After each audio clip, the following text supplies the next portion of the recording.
Welcome to this week's edition of Everything Fast Pitch in our mini pod for this week. One of the things that we've been doing is talking about trends, things that we've seen, especially in the college game, as the end of the year has gotten here. We've seen the College World Series and really enjoyed all the college softball.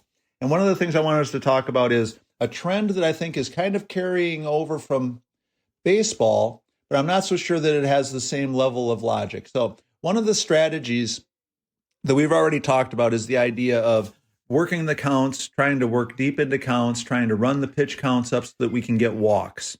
And again, that's a baseball strategy because we know in the game of baseball, the tradition is that there's a limited number that any pitcher can throw.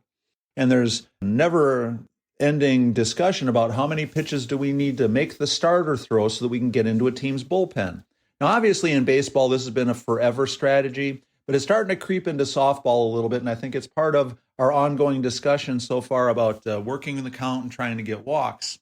Here's my take on it. Obviously, if we make a pitcher throw more pitches, there is some benefit in that. The more pitches she throws, the more chances we get to see her, the more time our hitters get to spend timing and working on analyzing what the pitcher does, what kind of pitches she's throwing, what she's throwing in certain counts, and all that stuff has value. But the idea of running up the pitch counts just to get to the bullpen, I think, is less effective in our game because we know that the pitchers are throwing more pitches typically.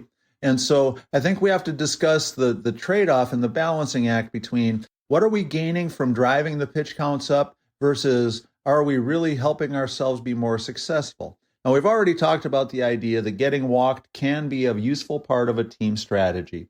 And driving the walk numbers up and getting more people on base is always going to be helpful, but at the expense of really being ready to hit. So the idea is finding that balance between making sure that we make the pitcher work, making sure that from a hitter's standpoint, we're getting good pitches to hit, but then also understanding that it might help us with getting a pitching change or just getting more opportunities to see what the pitcher's throwing. So the baseball idea of getting a pitcher out of the game, I think, is less likely to happen, but here's the benefit. We get to see the pitcher more. We get to see her throw more pitches. We get a chance to see patterns and see things that the pitch caller might be doing. So yes, there is some benefit in working the count and trying to make the pitcher throw more pitches.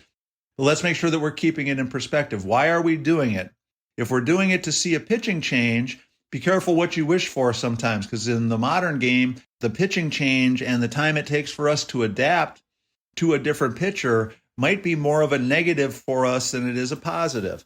You know, one of the things that you see more and more now with teams, especially teams that don't have a really strong number one or combination of pitchers that they feel can go through the order 2 or 3 times effectively, that a lot of those teams, which is a lot of teams in college, and I think a lot of teams in the travel ball and school ball world, they don't have that ace pitcher that they can count on going through the lineup 4 or 5 times. So they go into it expecting to use multiple pitchers. One of the most successful years I ever had, we went into every game knowing that our starter was going to pitch 1 time through the order.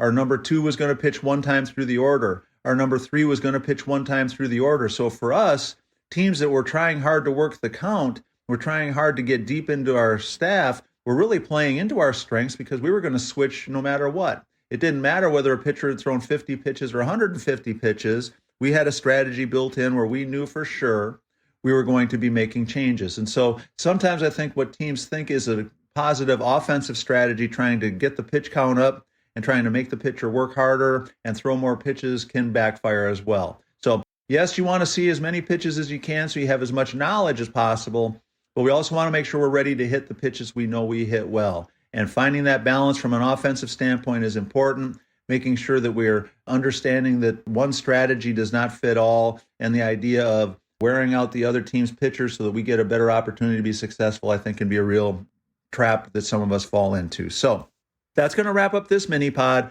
Please make sure that you still support our sponsors, the Anderson Bat Company, Bidinger and Styles, EAS, Mule Tech, Elite Sporting Goods, Pinnacle Power Butter, and Action Coach. Please go to the fastpitchprep.com website, order your Square Cuts training discs there. You also have access to the YouTube channel and a ton of information in the blog post.